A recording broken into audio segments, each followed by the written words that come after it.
బానిస నుండి సుల్తాన్‌గా ఎదిగిన బాల్బన్ గురించి విందాం, తెలుసుకుందాం రండి. ఈరోజు మనం విశ్లేషణకు స్వాగతం. మన ముందున్న సమాచారం ఢిల్లీ సుల్తానేట్ చరిత్రలో ఒక కీలకమైన ఇంకా చెప్పాలంటే చాలా సంక్లిష్టమైన పాలకుడు గురించి వివరిస్తుంది. గియాసుద్దీన్ బాల్బన్. గియాసుద్దీన్ బాల్బన్ 1266 నుండి 1286 వరకు, అంటే కేవలం 20 ఏళ్ళు. కానీ ఈ సమాచారం చూస్తుంటే ఆ 20 ఏళ్లలో అతను సుల్తాన్ పదవికే ఒక కొత్త అర్థం, ఒక కొత్త గౌరవం ఇచ్చాడనిపిస్తోంది. మీరు సంక్లిష్టమైన అనే పదం వాడారు, అది చాలా కరెక్ట్. ఎందుకంటే బాల్బన్ అధికారంలోకి వచ్చేనాటికి ఢిల్లీ సుల్తానేట్ పరిస్థితి చాలా దారుణంగా ఉంది. అంటే అధికారం సుల్తాన్ చేతిలో లేదా? అస్సలు లేదు. సుల్తాన్ ఒక ఉత్సవ విగ్రహంలా ఉండేవాడు. అసలైన అధికారం మొత్తం చిహల్గని లేదా 40 మంది బృందం అనే శక్తివంతమైన తురుష్క సర్దార్ల చేతుల్లో ఉండేది. వాళ్లు ఆడిందే ఆట, పాడిందే పాట అన్నమాట. ఇక్కడే అసలు ట్విస్ట్ ఉంది. ఈ బాల్బన్ కూడా ఒకప్పుడు ఆ 40 మందిలో ఒక్కడే కదా? అవును, అదే ఆసక్తికరమైన విషయం. అంటే తన సహచరులనే, తనతో సమానంగా అధికారాన్ని పంచుకున్న వాళ్ళనే అణచివేసి వాళ్లందరినీ దాసోహం అనేలా చేసి తానొక్కడే చక్రవర్తిగా ఎలా మారగలిగాడు? ఒక బానిసగా జీవితం మొదలుపెట్టి. అవును, బానిసగా మొదలుపెట్టి దేవుడి నీడగా, అంటే జిల్-ఏ-ఇలాహీగా తనను తాను ఎలా ప్రకటించుకోగలిగాడు? ఈ ప్రయాణమే చాలా ఆసక్తికరంగా ఉంది. ఖచ్చితంగా. కాబట్టి ఈ విశ్లేషణలో మనం అదే చూడబోతున్నాం. బాల్బన్ తన అధికారాన్ని సుస్థిరం చేసుకోవడానికి ఎలాంటి పద్ధతులు వాడాడు? అతని దైవదత్త రాజరిక సిద్ధాంతం వెనుక ఉన్న అసలు వ్యూహమేంటి? అతని పాలన ఎంత కఠినంగా ఉండేది? చివరకు అతను నిర్మించిన ఈ సామ్రాజ్యం అతని తర్వాత ఎందుకు నిలబడలేకపోయింది? ఈ ప్రశ్నలన్నింటికీ సమాధానాలు వెతుకుదాం. సరే, ముందుగా అతని దైవదత్త రాజరిక సిద్ధాంతం, అంటే divine right theory of kingship. రాజు అంటే భూమి మీద దేవుడి నీడ, జిల్-ఏ-ఇలాహీని ప్రకటించుకున్నాడు. వినడానికి చాలా గొప్పగా ఉంది, కాని దీని వెనుకున్న అసలు ఉద్దేశం వేరు. అది కేవలం ఒక బిరుదు కాదు. ఒక రాజకీయ ఎత్తుగడనా? అస్సలు అదొక మాస్టర్ స్ట్రోక్, ఒక రాజకీయ వ్యూహం. ఆలోచించండి, అంతకు ముందు వరకు సర్దార్లందరూ సుల్తాన్ను తమలో ఒకడిగా, ఫస్ట్ అమంగ్ ఈక్వల్స్ గా చూసేవారు. అవును. బాల్బన్ వాళ్లతో కలిసి భోజనం చేశాడు, వాళ్లతో కలిసి యుద్ధాలు చేశాడు. ఇప్పుడు హఠాత్తుగా వచ్చి, నేను మీలాంటివాడిని కాదు, నేను దేవుడి ప్రతినిధిని, నా మాట దైవాజ్ఞ అని చెప్పుతే వాళ్లు ఎలా అంగీకరిస్తారు? దానికి కేవలం మాటలు సరిపోవు, ఆచరణలో చూపించాలి. సరిగ్గా అదే. మరి దాన్ని ఆచరణలో పెట్టడానికి ఏం చేశాడు? ఇక్కడే సిజ్దా మరియు పైబోస్ అనే పద్ధతులు ప్రస్తావనకొస్తాయి. అవును, ఇక్కడే అసలు మానసిక యుద్ధం మొదలైంది. అతను ఇరాన్లోని చక్రవర్తుల ఆచారాలను కాపీ కొట్టి తన ఆస్థానంలో ప్రవేశపెట్టాడు. సిజ్దా, పైబోస్ అంటే? సిజ్దా అంటే సుల్తాన్ ముందు సాష్టాంగ నమస్కారం చేయటం. పైబోస్ అంటే సుల్తాన్ సింహాసనాన్ని లేదా పాదాలను ముద్దాడటం. ఓ. నిన్న మొన్నటి వరకు తనతో సమానంగా కూర్చున్న స్నేహితులే ఇప్పుడు తన ముందు మోకరిళ్ళి పాదాలను ముద్దాడుతుంటే ఊహించుకోండి. ఇది వాళ్ల ఆత్మగౌరవాన్ని దెబ్బతీసి చర్య కదా? పూర్తిగా. వాళ్ల అహాన్ని పూర్తిగా దెబ్బతీయడమే లక్ష్యం. సుల్తాన్ వేరు, మనం వేరు, మనం కేవలం బానిసలం అనే భావనను వాళ్ల మెదళ్లలోకి ఎక్కించడానికి ఇంతకంటే బలమైన మార్గం లేదు.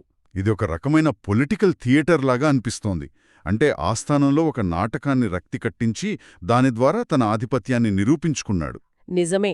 ఆస్థానంలో నవ్వడం, బిగ్గరగా మాట్లాడటం కూడా నిషేధించాడని మన దగ్గరున్న సమాచారం చెబుతోంది. అంటే వాతావరణం ఎంత గంభీరంగా ఉండేదో. Pin drop silence. ఆస్థానంలోకి అడుగుపెడితే ఎవరికైనా భయంతో వణుకు పుట్టాలి. సుల్తాన్ ముఖంలో చిరునవ్వు కూడా ఉండేది కాదట. అవునా? తన కొడుకు చనిపోయినప్పుడు తప్ప అతను బహిరంగంగా ఎప్పుడూ ఏడవలేదని అంటారు. అంతటి కఠినమైన, గంభీరమైన వాతావరణాన్ని సృష్టించాడు. దీనివల్ల సర్దార్లలో కుట్రలు పన్నాలనే ఆలోచన రావడానికే భయపడే పరిస్థితిని కల్పించాడన్నమాట. సరే, ఆస్థానంలో తన ఆధిపత్యాన్ని ఇలా ప్రవర్తన ద్వారా, నియమాల ద్వారా స్థాపించాడు. కాని బయట సామ్రాజ్యం నలుమూలల తన అధికారాన్ని ఎలా కాపాడుకున్నాడు? ఇక్కడే అతని గూఢచారి వ్యవస్థ గురించి తెలుసుకోవాలి. అవును, అది చాలా ముఖ్యం. చాలా సమర్థవంతమైన వ్యవస్థను ఏర్పాటు చేశాడని ఉంది. అవును. ఆస్థానంలో నియమాలు పెట్టడం ఒక ఎత్తైతే, ఆ నియమాలను మీరినప్పుడు లేదా రహస్యంగా కుట్రలు పన్నినప్పుడు తెలుసుకోవడం మరో ఎత్తు. కరెక్ట్. బాల్బన్ పాలనకు 2 ప్రధాన శత్రువులు ఉన్నారు.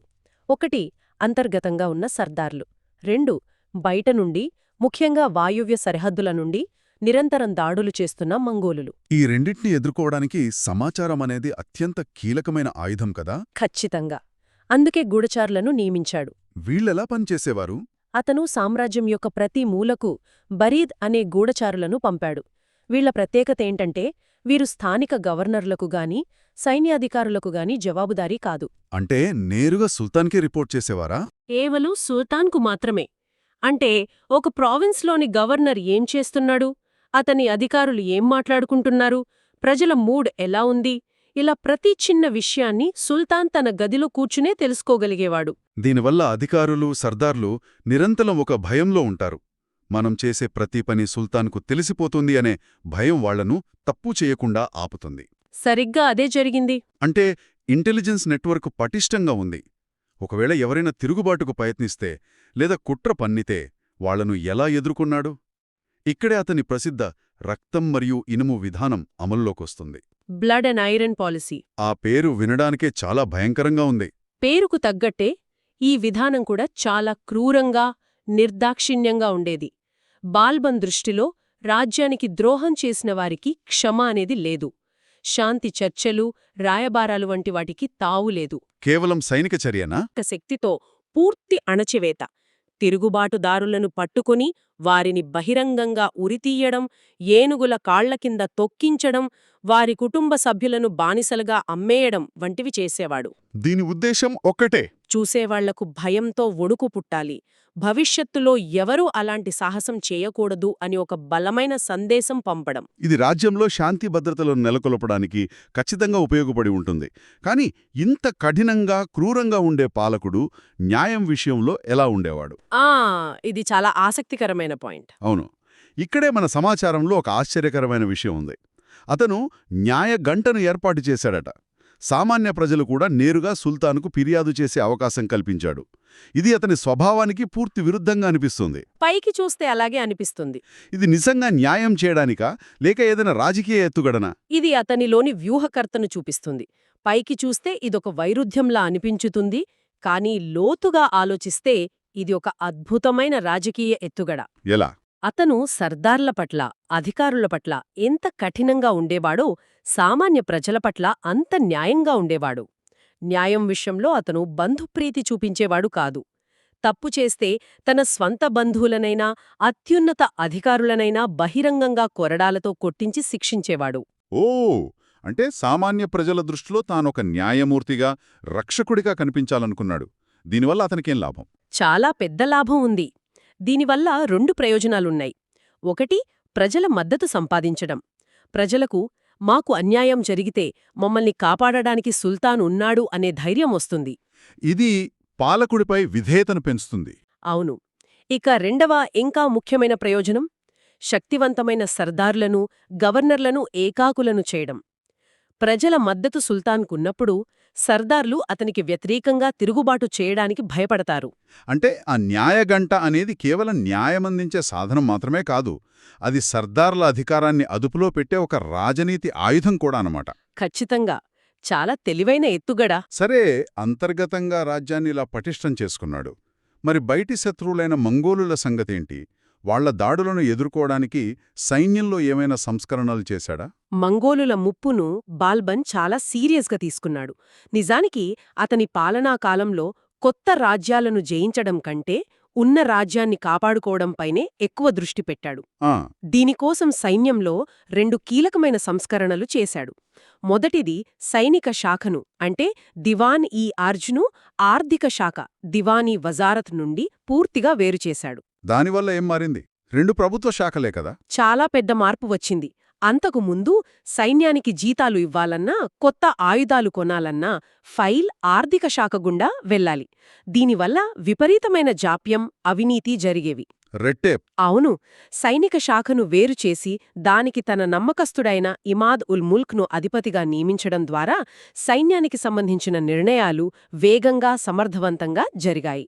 సైన్యాన్ని పునర్వ్యవస్థీకరించి వాళ్లకు మంచి జీతాలు, ఆయుధాలు అందేలా చూశాడు. ఇక రెండో సంస్కరణ గుర్రాలకు ముద్రలు వేసే దాగ్ విధానం. ఇది నాకు చాలా ఆసక్తికరంగా అనిపించింది. గుర్రాలకు బ్రాండింగ్ వేయడం లాంటి ఒక చిన్న పని సైనిక సంస్కరణ ఎలా అవుతుంది?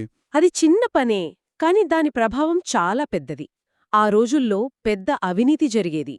సర్దారులు, సైనికులు తనిఖీ సమయంలో మంచి, ఆరోగ్యకరమైన, బలమైన అరేబియన్ గుర్రాలను చూపించి ప్రభుత్వ లెక్కల్లో రాయించేవారు.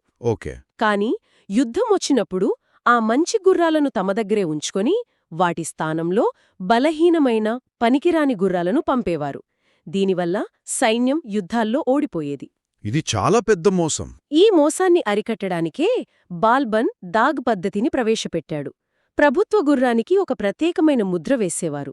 దీనివల్ల తనిఖీలో చూపించిన గుర్రాన్నే యుద్ధానికి తీసుకురావాల్సొచ్చేది. గుర్రాలను మార్చడం అసాధ్యమయ్యేది. అంటే లాజిస్టిక్స్లో ఉన్న ఒక చిన్న లూప్హోల్ను గుర్తించి దాన్ని ఒక సింపుల్ టెక్నిక్తో పరిష్కరించాడు. దీనివల్ల సైన్యం యొక్క పోరాట సామర్థ్యం ఖచ్చితంగా పెరిగుంటుంది. ఖచ్చితంగా. అలాగే వాయువ్య సరిహద్దులో కోటలు నిర్మించి అక్కడ బలమైన సైన్యాన్ని మోహరించాడని కూడా మన సమాచారం చెబుతోంది. పాత కోటలన్నింటినీ మరమ్మత్తు చేయించాడు. అవసరమైన చోట కొత్తవి కట్టించాడు. అక్కడ తన అత్యంత నమ్మకమైన సేనాపతులను నియమించుంటాడు. అవును, మంగోలుల దాడులను చాలా సంవత్సరాల పాటు సమర్థవంతంగా తిప్పికొట్టాడు.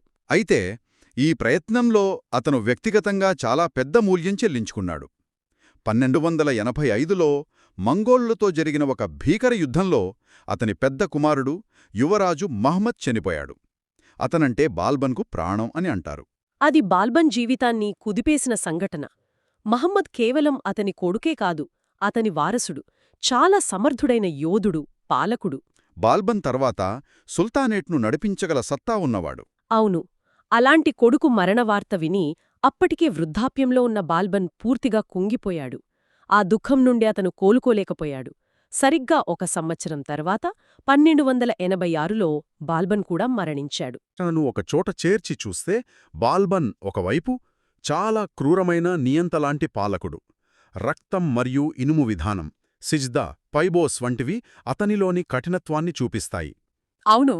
మరోవైపు సమర్థవంతమైన గూఢచారి వ్యవస్థ, పటిష్టమైన సైన్యం, సామాన్యులకు న్యాయం ఇవన్నీ అతనిలోని పరిపాలనా దక్షతను చూపిస్తాయి. ఈ రెండూ కలిపి కూలిపోతున్న ఢిల్లీ సుల్తానేట్కు ఒక కొత్త ఊపిరినిచ్చాయి. మీరు చెప్పింది అక్షరాలా నిజం. అతను సుల్తాన్ పదవికి కోల్పోయిన గౌరవాన్ని, అధికారాన్ని తిరిగి తెచ్చాడు. సుల్తానేట్కు 20 ఏళ్లపాటు స్థిరమైన పాలనను అందించాడు. అవును. కాని ఇక్కడే ఒక ముఖ్యమైన ప్రశ్న మిగిలిపోయింది. బాల్బన్ నిర్మించిన ఈ వ్యవస్థ మొత్తం దేనిపై ఆధారపడి ఉంది? అతని వ్యక్తిగత శక్తి, అతను సృష్టించిన భయం మీద ఆధారపడి ఉంది. సరిగ్గా అదే ఇక్కడే అసలు సమస్య ఉంది. ఒక వ్యవస్థను నియమాల మీద, సంస్థల మీద కాకుండా కేవలం ఒకే ఒక్క వ్యక్తి యొక్క ప్రతిభ, క్రూరత్వం, భయం మీద నిర్మిస్తే ఏమవుతుంది? ఆ వ్యక్తి లేనప్పుడు ఆ వ్యక్తి మరణించిన తర్వాత ఆ వ్యవస్థ కూలిపోతుంది. బాల్బన్ విషయంలో అదే జరిగింది. అతను గొప్ప పాలకుడే, కాని అతను గొప్ప వ్యవస్థని నిర్మించలేకపోయాడు. అంటే అతనున్నంతవరకే ఆ కఠినమైన నియమాలన్నీ పనిచేశాయి. అతను పోగానే అంతా మామూలే. ఖచ్చితంగా. అతని తర్వాత అతని మనవడు కైకుబాద్ అధికారంలోకొచ్చాడు. అతను బలహీనుడు, విలాసాలకు బానిస. బాల్బన్ సృష్టించిన ఆ వాతావరణాన్ని అతను కొనసాగించలేకపోయాడు. అస్సలు కొనసాగించలేకపోయాడు. సర్దార్లు మళ్లీ కుట్రలు మొదలుపెట్టారు. చివరకు కొద్ది సంవత్సరాలలోనే 1290లో జలాలుద్దీన్ ఖిల్జీ అధికారాన్ని చేజెక్కించుకొని మమ్లూక్ వంశాన్ని అంతం చేసి ఖిల్జీ వంశ పాలనను స్థాపించాడు. అంటే బాల్బన్ కష్టమంతా వృధా అయిందన్నమాట. బహుశా ఒక వ్యవస్థ కేవలం ఒక వ్యక్తి చుట్టూ కాకుండా బలమైన సంస్థల చుట్టూ నిర్మించబడాలి అనడానికి బాల్బన్ పాలన ఒక గొప్ప చారిత్రక గుణపాఠం కావచ్చు. అతను ఒక గొప్ప రాజు, కాని అతని వ్యవస్థ అతనితో పాటే అంతమైపోయింది.